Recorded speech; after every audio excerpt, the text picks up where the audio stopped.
ابو مالک رضی اللہ تعالیٰ عنہ کو چور پڑ گیا، صحابی ہیں، طائف سے آ رہے تھے، راستے میں چور پڑ گیا، کہنے کہ میرا مال لے لے، مجھے کیا کرے گا؟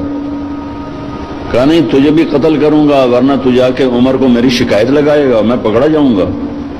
کہنے کہ پھر 2 رکعت تو پڑھنے دے، آخری نماز کا پڑھ لے، نماز سے کیا ہوتا ہے؟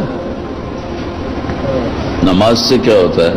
نماز پڑھی، 2 نفل پڑھے، یا ودود یا ذا العرش المجید یا فعالا لما یرید۔ ہائے ہائے ہائے، اللہ کو جو پکارا اور اس نے تلوار اٹھائی کہ یا ارحم الراحمین، یا ایک دفعہ یا ارحم الراحمین، تو ایک دم آواز آئی لا تقتلہ، اسے مت قتل کرو۔ اس نے ادھر دیکھا ادھر دیکھا، کوئی ہے؟ کوئی بھی نہیں۔ تو اس نے پھر تلوار اٹھائی، انہوں نے کہا یا ارحم الراحمین، پھر ایک آواز آئی لا تقتل، مت مرو۔ پھر اس نے ادھر دیکھا ادھر دیکھا، کوئی نظر نہیں آیا۔ پھر انہوں نے تلوار اٹھائی کہ یا ارحم الراحمین،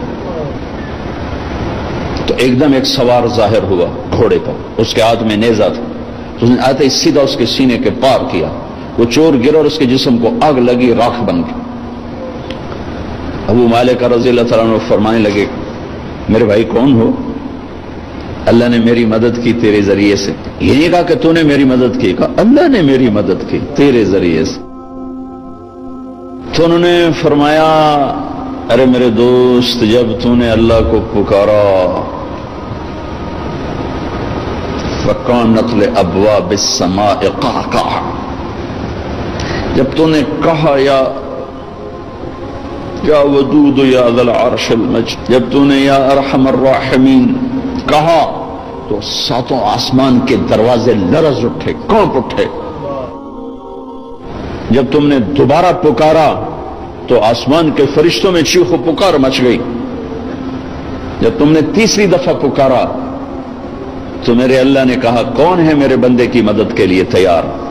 تو میں نے عرض کی اللہ میں تیار ہوں، کہ میں 7ویں آسمان کا فرشتہ ہوں۔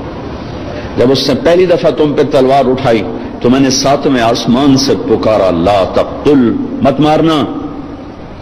جب اس نے دوسری دفعہ تلوار اٹھائی تو میں پہلے آسمان پہ پہنچ چکا تھا اور میں نے کہا لا تقتل، مت مارنا۔ اور جب اس نے تیسری دفعہ تلوار اٹھائی تو میں تیری مدد کو پہنچ چکا تھا۔